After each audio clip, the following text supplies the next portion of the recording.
keynote speaker to ever address the National Title I Conference. Once called a tiny literary giant by Diane Sawyer, 13-year-old Adora Svitek is a teacher, a speaker, an activist, and an internationally published author.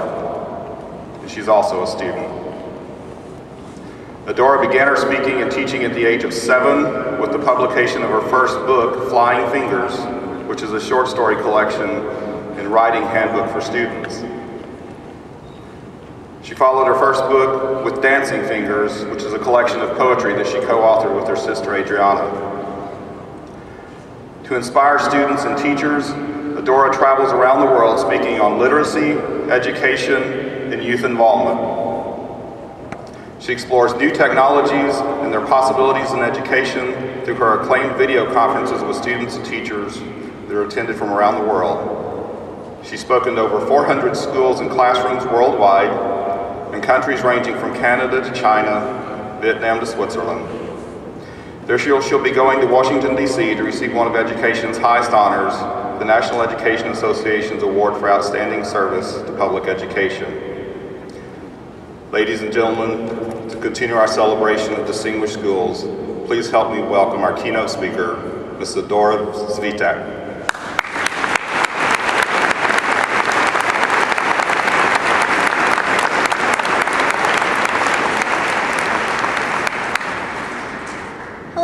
It's such a great honor for me to be here speaking to you all. I'm really excited to come here to Tampa. I flew in last night and it was just lovely to see the city, and I'm really looking forward to exploring it and learning so much from you and at this conference.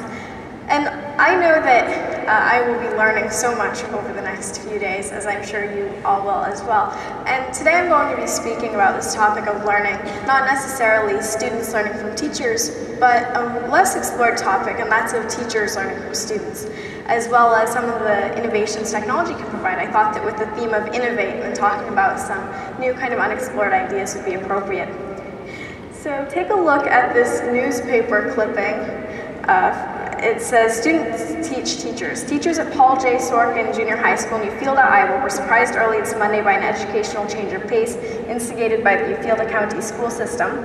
Instead of students filing into classes to hear the teachers lecture at the head of class, teachers found themselves being herded in the classrooms where young people lectured and assigned homework to the dumbfounded grown-ups.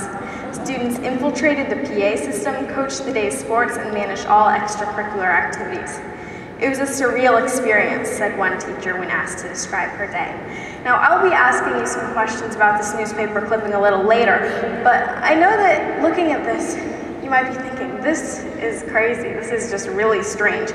Students teaching teachers, however, may not be such an isolated occurrence. If you notice a familiar face in those videos, that's because I'm there teaching over on the side, and in this case, my students are teachers. Some of you, and you probably know who you are, may be thinking along the lines of, well, you know, that's sort of disturbing. It's really messing up the natural order of the universe. But my way of thinking is that it can be a good idea to hear two sides of the issue. It can be a good idea to step into someone else's shoes. The insights we learn can help us form the education systems of the future. It's a widely held belief that education has a lot of catching up to do when it comes to the future. It's not just education either. I know that you may have heard young people, and sometimes on comedy talk shows, you will hear a lot of belittlement saying that the over 40 age group, you know, they can't use their phones, they're not very technology adept. In fact, I heard from an anonymous source who happens not to be here, so I guess I could say her name, but I did hear old people on Facebook, that's just wrong. I don't want to name names, but that is available. Maybe it's less about technology, or less about ability when it comes to technology, and more about circumstance. Obviously, when you were growing up, unless you happen to be around the same age as I am, I'm guessing that you didn't know how to blog, tweet, social network online. I was watching my mom on one of those rare occasions when she lets me stay up that late. I was watching a little bit of Jay Leno, and Justin Bieber was on. I'm not a huge Bieber fan, but he said something, and I'm not sure how many of you guys saw this, but he was like to Jay Leno, yeah, back in those days when you had wooden cars or something like that. And it just made me think, about the fact that although they may not have been wooden cars, students today, like me, we live in a world that's increasingly very technology-driven. Could you have predicted 20, 30 years ago that tweet would become common usage and friend would become a verb? I'm inviting all of you to put on your student hats and imagine that you're someone my age. So in my 13 years, I've seen a fair amount of change. I've seen the switch from VCRs and videotapes to TiVos and DVDs. My generation has grown up with cell phones, internet, email, calculators. But one of the things which I thought really highlights this change is seeing the protests in Egypt, and before that, the protests in Iran. Where are the nightly news channels getting their news from? They're sending reporters to the field, sure, but often we get a lot of news, sometimes news that can't be seen by giant bulky news cameras, from Twitter, from Facebook, from social networking outlets. The eyewitness reports, if you will, of the 21st century. Like yesterday's students, today's students have many different career options ahead of them, but the kinds of career options that we have ahead of us are a little different. We know that society has changed over time. It's gone from agrarian to more city-based. The assembly line has sped up production, but I found it really interesting reading some articles that I saw someone who is a menu psychologist. They had a quote from so-and-so menu psychologist, and I thought, yeah, that's a weird job. It's one that you never would have heard probably a couple decades ago, even maybe a couple years ago. Forensic accounting. And what little boy or girl told their parents that they wanted to work in green funeral directing? That was also a slightly interesting job title. I'm not sure any boy or girl really asks that now either, but it's still something to think about.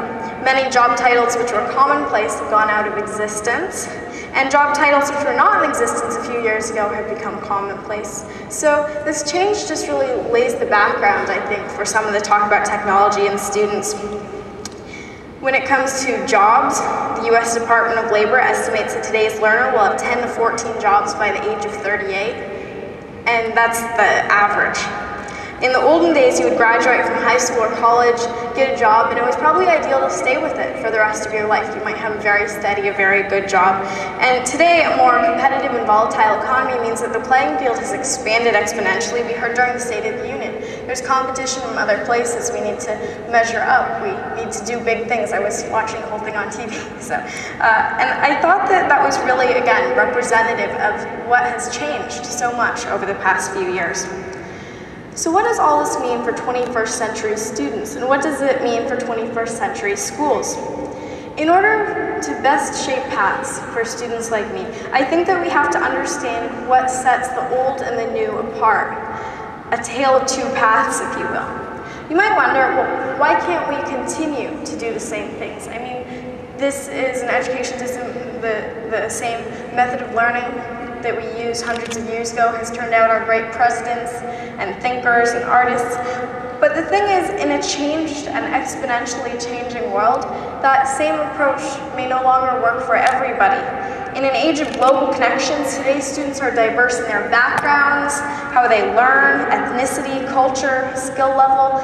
There's so many differences, and it's hard to use a one-size-fits-all approach. And I know that those of you in Title I schools know especially about this when it comes to diversity and different kinds of backgrounds. The 21st century has brought innovations in science, technology, transportation, and how we get our information. So when it comes to learning and teaching, I truly believe that it's time for education to catch up with us and the 21st century. Being on both sides of the classroom, learning from students, means using some of the tools that matter to us. We know that we can create this innovative classroom with the help of technology, but when it comes to technology itself, you might ask, well, who will help us? Because you see with job titles like technology coordinator, you often have to have a go-between, someone to set everything up, troubleshoot, that kind of thing. Raise your hand if you've ever had issues with a piece of technological equipment. I think probably every hand will be unanimous. And it's not just in school, it's at home. It's pretty much anywhere you are. If there's something that can go wrong, it will at some point or another go wrong. So you might be thinking, it's sort of distracting. I don't know if I want to bring this into classrooms at my school. But now raise your hand if you've ever asked someone younger than you, possibly a kid, for help with a piece of technology. And I honestly have to raise my hand because I've done that. Incredibly, you might think, well, she's 13, but I actually have. I could be wrong, but I think that I see a little bit of a trend here. As I said in my introduction, our world has been technology-filled since the day of our birth. That doesn't mean that we are better at technology.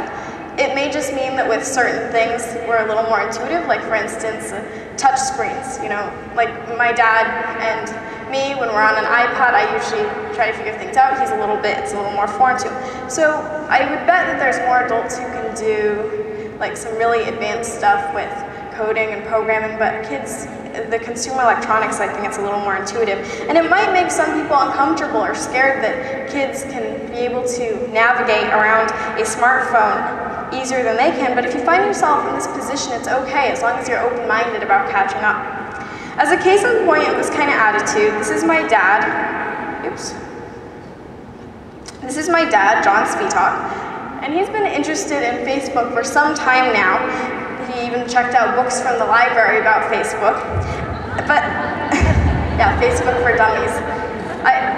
Again, representative change here. If I had issues with Facebook, I would probably look it up online. But what's nice about my dad being on Facebook is that it's given my sister and I the chance to actually teach him something. Because usually it's us asking him the questions. What's the deal with ionic and covalent bonds again? Exactly how do I solve this inequality? So it's an empowering feeling to, for once, have it the other side around. They say that old dogs can't learn new tricks. That's very much not true. My dad is a quick learner when it comes to Facebook. He was already like posting on his wall, getting all of his old high school and college friends.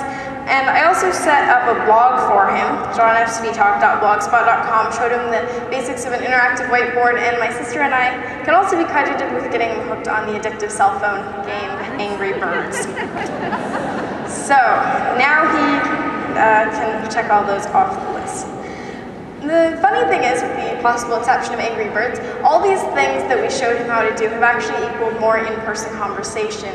The reason I say with the exception of Angry Birds is because, unless he's like asking us about, oh, this bird went off again. But I would say that for the upper two, which he does far more often, we've actually been talking. We've been talking about here's the best practice to use, yeah, honestly, on the interactive whiteboard, etc. So I highly encourage you to do the same, maybe with your own children, maybe with your students. Come to the side of the classroom and ask your students, what tools do you like to use? What helps you learn? And what are some kinds of technology that you enjoy using? Maybe not necessarily for education, but games that you play, technology that you use. But to put my teacher hat back on, when you hear all this stuff about technology, social networking, you might think of LOLing, OMGing, and Are You a Cookie quizzes on Facebook. Because that is, when you look at it, a lot of what gets sent. We send one-line emails with more emoticons than words sometimes. One thing I worry about is that while the internet obviously allows us to reach out on a wider scale, we can message someone in India, or Sri Lanka, or China, or Africa, or Europe easily, just with the click of a button. So it's allowed us to go much wider. I'm worried maybe that we haven't been concerned about going as deep. When you had to write out a letter that would take like 3 months to post, you might think more carefully, you might write more, you might write better. All this shallow communication we have today might make you skeptical about its ability to really affect meaningful change. Maybe you've seen evidence to the contrary. Raise your hand if you've ever seen your son, daughter, or a student get distracted by texting or Facebook or something like that. Okay, I see some raised hands. I can't raise my hand obviously as I don't have kids, but I can attest to my sister. My older sister has done that. I would argue that just as I've seen kids who slack off, who send messages all the time on Facebook, I've seen kids who use the internet to post meaningful work and help others.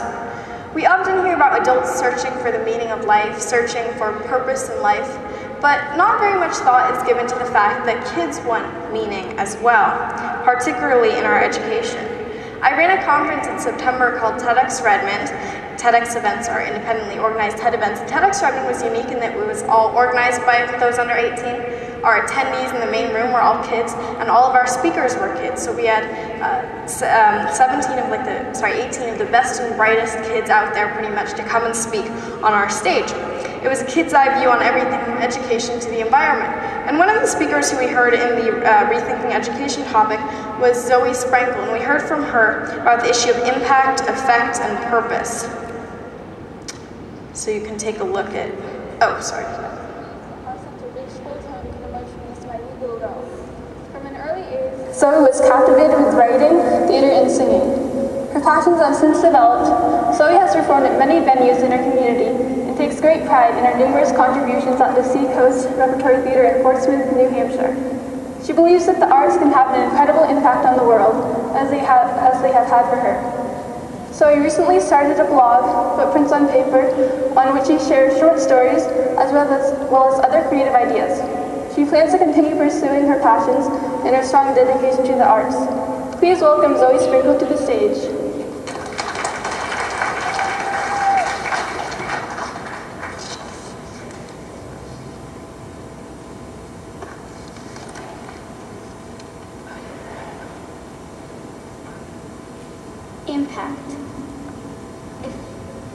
Impact, effect, purpose.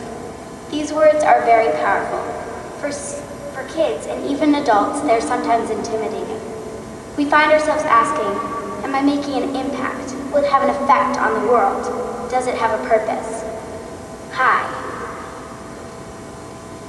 I'm Zoe Sprinkle, and I am a student. For most of my life, I have learned in a boring little classroom, where I'm guessing most of you have as well.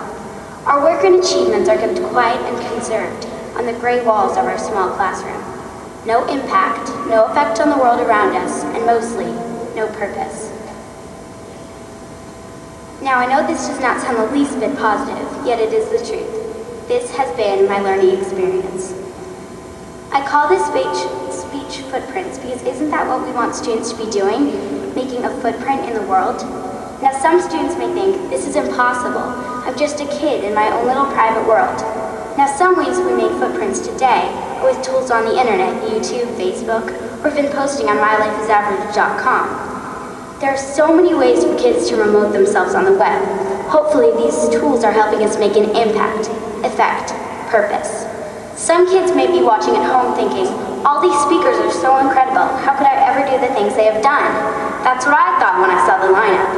But the thing is, you can change the world with something as small and simple as a note. Can you please hit pause? This summer, I was so happy because I would get... Thank you. Yes, so unfortunately, the whole speech is actually fairly short, so I highly encourage all of you to go to TEDxRedmond.com. She actually sings, which is very nice, but I just wanted to show you that part because what Zoe said really struck a chord with me. I was watching the nightly news on Saturday, and I saw a story about Ronald McNair, Dr. Ronald McNair, who's an astronaut, and he died in the Challenger shuttle tragedy. And the story, it was quite interesting because it didn't focus so much on his distinguished career, but rather something that he did as a little boy.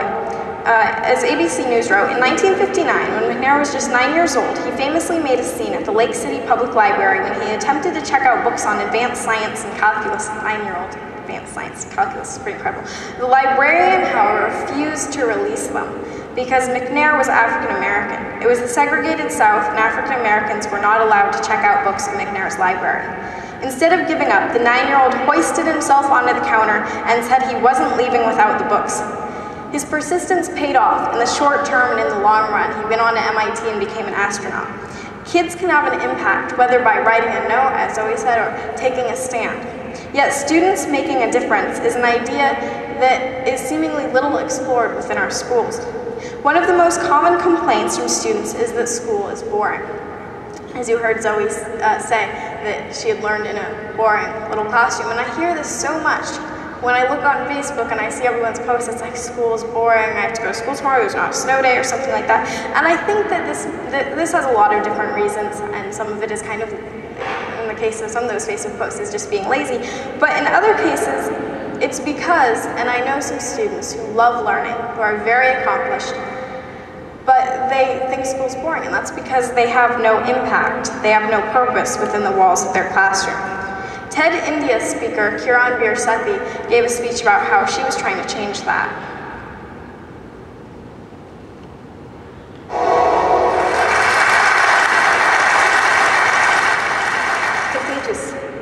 world.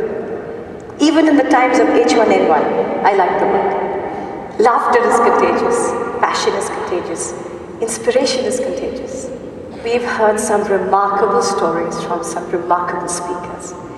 But for me, what was contagious about all of them was that they were infected by something I call the I can bug. So the question is, why only them? In a country of 1 billion people and some, why so few? Is it luck? Is it chance?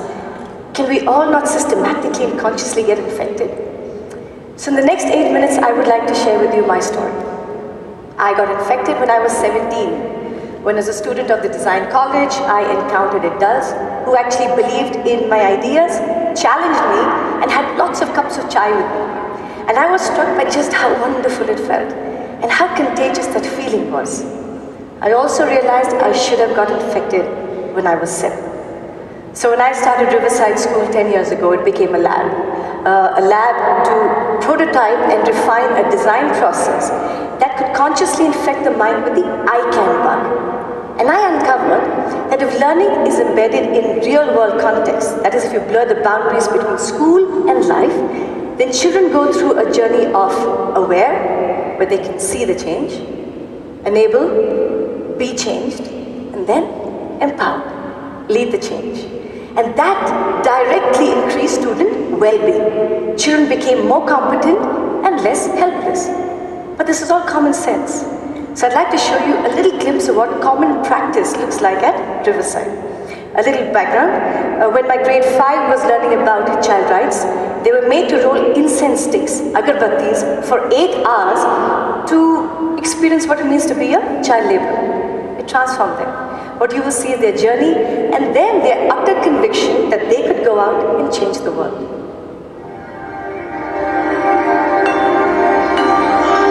So that's them going. And in 2 hours after their backs broke, they were changed.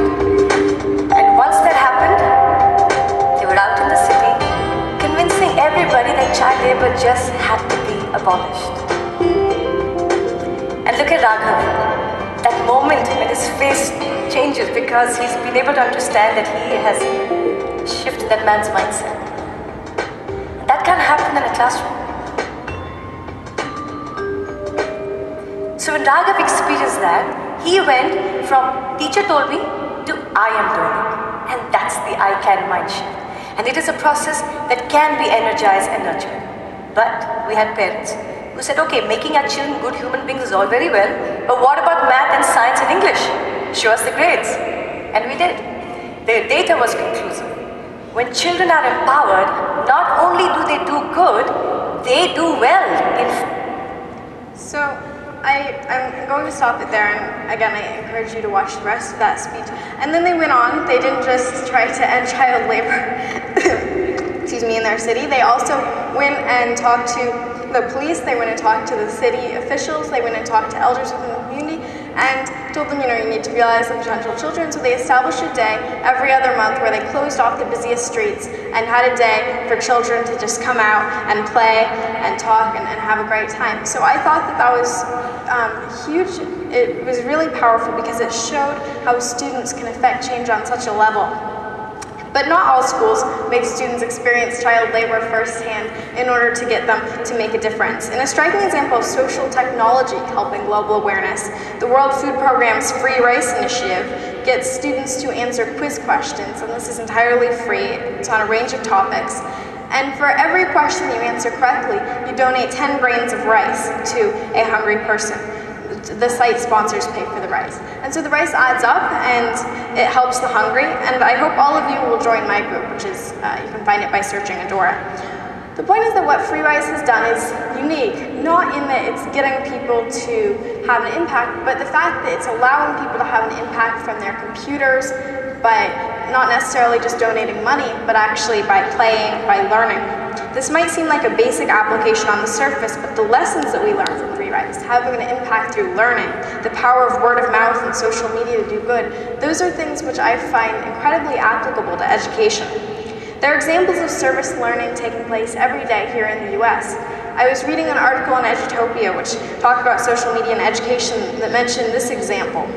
The science teacher Brian Kiva asked his 8th grade students to pick a problem in their community and try to solve it.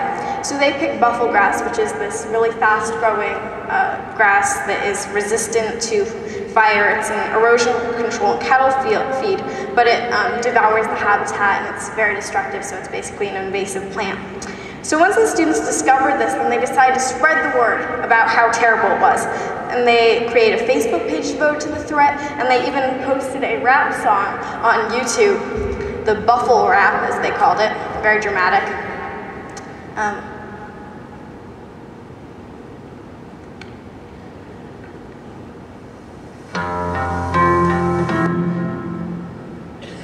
If it doesn't load, that's okay. But basically what they did was they went and gave the background about buffalo grass, but instead of just doing a sort of, this is what buffalo grass is, and they went and rapped about it, which was very, very funny.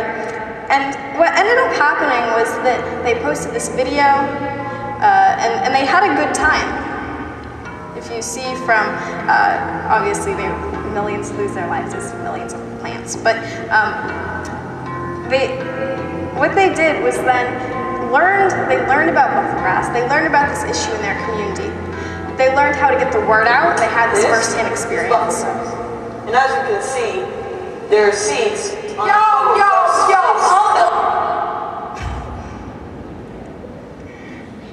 And so what Brian Kiva, this teacher, did was not only get students to learn about this issue, but he created students who love the learning process. And that, to me, is something that's incredibly important. Because using the social networking tools of our age, as the Edutopia article continued, this one Tucson teacher and a small group of students began to educate politicians, farmer, and Facebook fans like me. Using 21st century tools, they've become advocates for their own local community. And so one of the things that I like best about this example is that it really made learning relevant to the kids. There was student choice involved. They chose what the issue was. They chose how they would solve it. They were extremely creative in this. And by taking ownership over their learning, they become interested in this issue, which, if your science teacher just suddenly started talking about buffalo grass, it might not be super interesting, but the fact that they discovered it themselves and took action was incredibly important. So what can you do? Ask yourself, what's my community's buffalo grass? Or you can probably find something incredibly important. What can my students do? How can my students take action?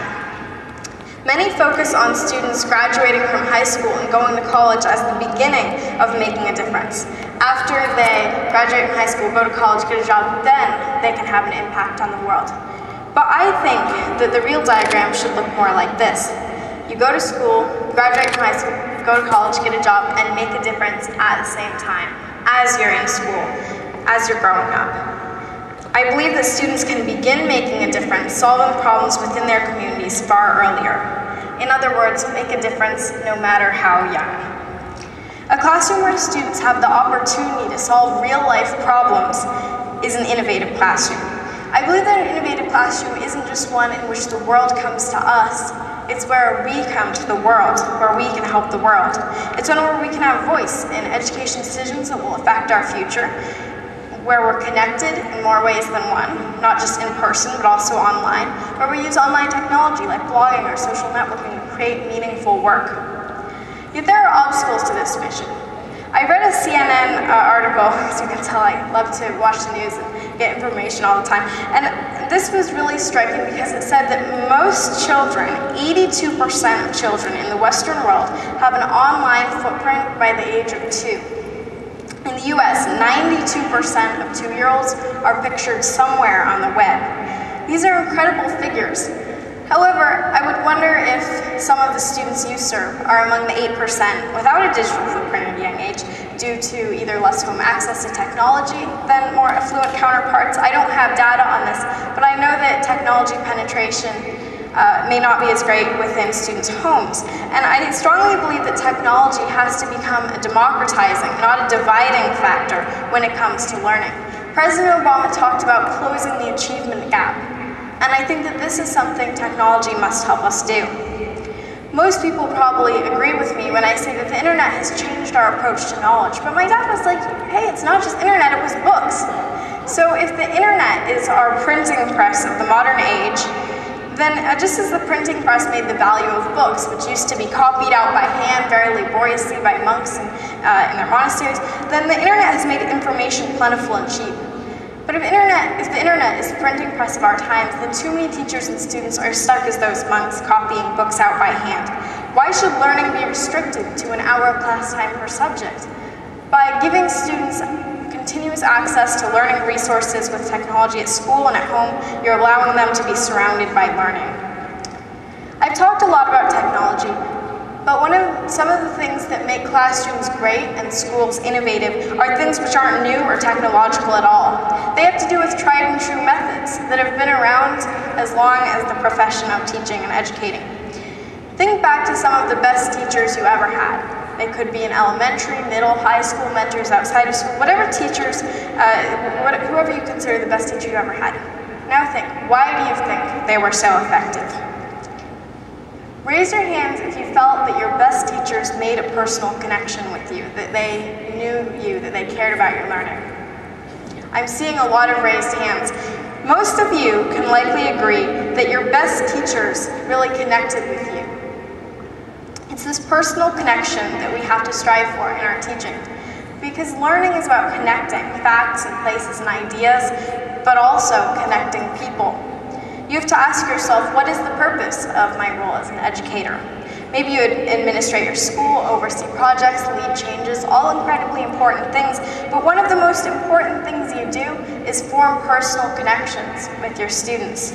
If you think back to your best teachers, they probably weren't the ones who read line by line out of the textbook and taught classes like automated systems. They were the ones who cared about your learning, took interest in you and what you did. Personal relationships with your students, in other words, affect how well your students learn. And this is something which I'm sure you all know. You've probably seen this over the years in the teaching profession. So teacher-student relationships can even affect us before we get to be of school age. I was watching a speech at an event, TEDx Rainier, and Patricia Kuhl is a professor of speech and hearing sciences at the University of Washington. She works with early childhood development. So to summarize her speech, at birth, babies are citizens of the world. They recognize syllables and sounds from all kinds of different languages across the spectrum, not just the language they're born into. But after constant exposure to one language, they become nationalized. They lose that ability. When that was counteracted, when American babies had a Mandarin assistant, an assistant speaking Mandarin Chinese to them, then they still recognize syllables from Chinese as well as English. However, hearing previously recorded Mandarin on audio or on television had absolutely no effect. So what does this mean? It just goes to show the importance of personal connections, of a person there.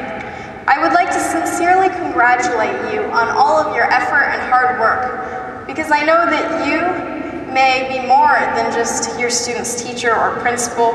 You may be your students' mentors, role models, who they aspire to be in life. I'd like to thank you all for the great honor of coming here to speak.